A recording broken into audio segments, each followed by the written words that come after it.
soy Hugo Bravo, estás en Docstar.com y esta vez estamos con Steve White. Hola Steve. Hola Hugo, how are you? I'm fine, and you? I'm doing quite well. Great to have you in Mexico. It's been an absolute blast. I've had a great time with wonderful people who love dogs, training dogs, and been treated like royalty. Spoiled beyond my imagination. So, esta entrevista va a ser en español porque es para público en español. ¿Está bien por ti? I do not understand Spanish. Can you hit me in English on that? I could fake a word or two here and there. I could say lo siento, buenos días, and tengo hambre. But when it comes to understanding, I suffer. So if you could speak English, that would help. Yes, of course. I'm kidding. I was saying that this interview is going to be in Spanish because it's for Spanish, Latin, and Spanish audience. Well, I'm glad it will because I think the love of dogs and the training of dogs is a worldwide phenomenon. And the more we cross-pollinate between people of different cultures and different languages, the better it will be for us and our dogs. So I'm excited about the possibility. So can you tell us a little bit about it? I've been a police officer of one flavor or another for 43 years, and almost all of that time, most of that time, has been in Canada. And I got started with dogs even before that. I lived in New York City from the time I was 10 until I graduated high school. When other kids were babysitting to earn money, I was walking dogs. And it's been a really good ride. A lot of highs and lows, but I get to do something I love every day, and I get to do it with people that love it the same way I do, and that makes it a real blast. Yes, you already say that it's the best job in the world. Oh my gosh, you can't imagine how satisfying it is to catch a bad guy that got away. The ones that got away, they think when your dog is tracking, some guy robs a store and he runs out the door, disappears around the corner. Your dog starts at that door, tracks through the back alleys, down the streets, by people's houses, by other people, goes into some vacant lot, and underneath a bush, he finds that guy hiding. The look on that person's face when they thought they got away. And then here comes this dog that finds them. It's so satisfying to know that you can help support justice for the people who've been victimized with a tool that can't be replaced by anything. There's nothing in the police equipment inventory that can replicate what a dog can do. Not when it comes to fighting bombs or drugs or criminals. It's the best tool, the only one that can be raised. The dog is a great tool of force, but we can do all that. I'm 6'1". I weigh 210 pounds. I got a high-tech polymer gun and 42 bullets. I got a metal pipe that gets longer when I swing it called a baton. I've got pepper spray. I've got a taser. I've got handcuffs. I got a radio to call 1,300 other ugly mugs just like me. If I wanted to apply force to a suspect, there's nothing a dog could do that we could do bigger, better, faster, harder if we wanted to. So there's no point in making that the important thing the dog does. For me, the exciting part of what police work with the dog is the nose. There's nothing else that beats it. And it makes my day to watch really good movies. And it already comes with the package. Yes. Yeah. The dog, every dog comes out of here with the capacity for processing scent that we can't even imagine. They have typical German Shepherd has 44 times as many olfactory cells in their nose as we do, and they have vastly more processing power up their brain devoted to it. We can't even begin, and they come out of the box with that. Can you tell us some stories about what you and your team have done?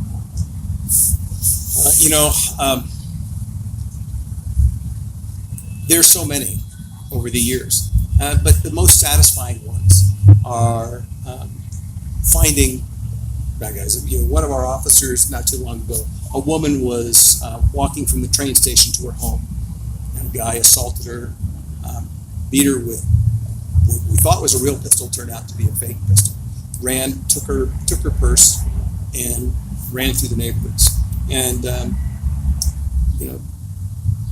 the officer showed up. Officer San Miguel and her dog Pele showed up and tracked that person to where he was hiding in somebody's backyard underneath a boat. And, had it not been for Officer San Miguel and Pele, there would have been no chance that person would have been brought to justice. There was no video camera to see them, nothing to capture the crime. So Pele's connection between the scene of the crime and where they found that person was the link that said this is the person that did that, and then the other evidence in a eventual confession actually made sure that justice was served on it. And that's our bread and butter. We have those things happen all the time. We have cases where an alarm will go off and officers search the building and they can't find anything. Yet they leave and they come back and the alarm trips again. And so the dog goes in there and finds it. Even more important, the ones where the dog goes in and finds something the officers couldn't find is when we get there at the start and before we search any building, we give a warning. It says the building's going to be searched by a police dog. And that if they found, they may be bitten. And you'd be amazed how many people go, okay, I'm coming out now. And so the beautiful thing about that is the presence of the dog generates compliance.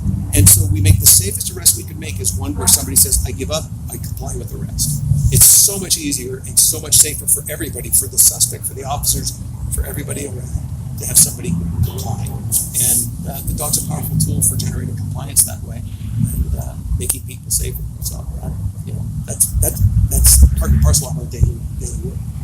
And there are some myths about dog training and for police canine dogs, but now you work with scientific background to teach the dogs. Can you tell us a little bit about that? The industry has changed in the 43 years that I've been involved in it. And one of the things that I will say is that there is a shift towards the use of positive reinforcement-based methods in the police community. We were long following the old military model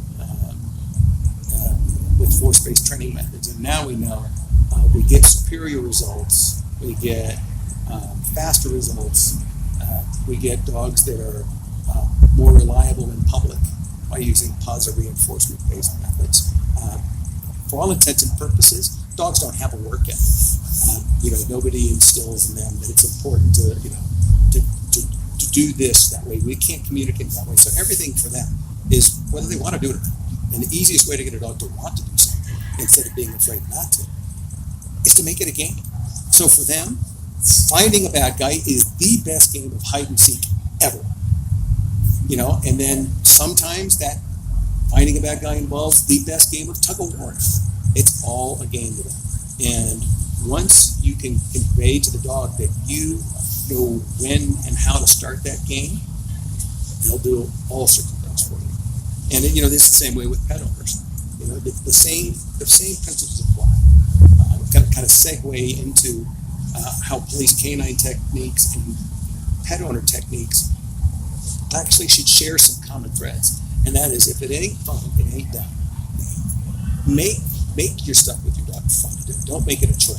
Instead of focusing on what the dog is doing wrong, figure out if the dog was doing something right then, what would do it? So if the dog is jumping up on you, don't focus on making the dog stop jumping up. Focus on teaching the dog to greet people with all 4 feet on the floor. Because once that dog understands that that's the way to greet people, that will pay off. They'll pet it, they'll play with it, they'll give it treats, they'll have a great time, they'll get their back scratched. Then all of a sudden, that dog has a reason to want to do it instead of being afraid not to. And almost every behavior, not almost, every behavior can be trained with positive reinforcement. And I think in the long run, it builds a better relationship with your dog. Yes, there are boundaries. Yes, you can stop things from going awry. But that shouldn't be the way you teach. And that shouldn't be the way you live your daily life either. A lot of people don't bother to teach something. They just nag their dogs into stopping doing annoying things. Think about it. How would you like to live your life if every time you sat there and put your hand on your hip like that, I said, stop it. We'll go, stop it. We'll go, no. We'll go, knock it off. We'll go, cut it out. Your name becomes poison. Why not? Why not just pay you for, letting your hand rest naturally, however you want to be. And we learned that that's what works. Works with people just as well as it does with our dogs. And what tips can you give us for pet owners if they want to teach some things with their dogs to use their nose? For using their nose, well, first off, if you have a dog, you don't know what you're missing if you aren't doing some kind of scent work with your dog. My bread and butter is tracking, teaching dogs to track and follow the trail a person leaves as they walk away from someone, for up to a mile. But there are all sorts of other means. You can make a game of your dog finding its dinner.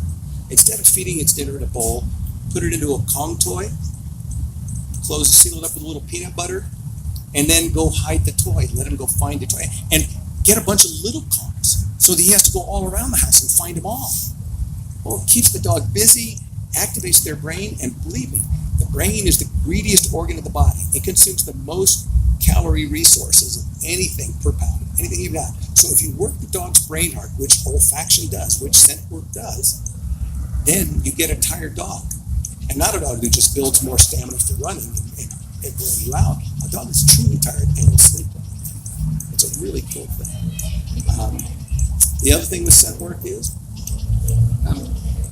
it's one of those things where you get to take what the dog naturally wants to do and give it an outlet for that instead of trying to stop it. When our dog's walking with us and we want to walk, we make them stop sniffing, and people get upset and they try to pull their dogs back and correct them instead of giving the dog a reason to pay attention to, and then also giving them an outlet where it says it's okay for you to go sniff things right now. And sometimes you let your dog go sniff the bushes like he wants to, and other times you have him sniff for things that you set out that you think are that he will think are fun, that lead to fun. And believe me, you get a much better connection with your dog because you're not trying to fight your dog's natural inclination. So as long as we are talking about this scientific background, you were telling us about this ABC on behavior. Can you tell us a little bit more about that?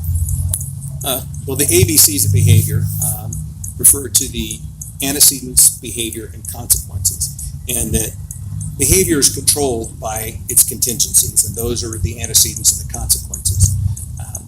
And the antecedents are these things, the stimuli and the events in the environment that happen that say if this behavior is done, it will have a certain consequence. Sometimes that consequence is something the animal likes, and it will do more of the behavior when those antecedents are there, when those stimuli are there, when those events are there, because it wants more of those consequences. Or sometimes those consequences are things the animal doesn't like, and it will avoid doing the behavior when those stimuli are there.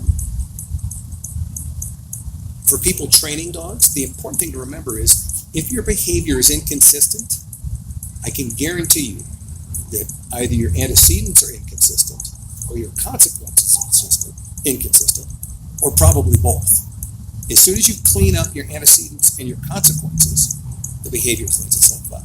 So that's why it's important to work with a good trainer who has good skills at teaching you the mechanics of training and teaches you about how to set up the antecedents so the dog knows what's coming next, and how to set up the consequences so the dog gets the consequence that you want for that behavior, that dog understands this leads to this. I'm going to get paid for this.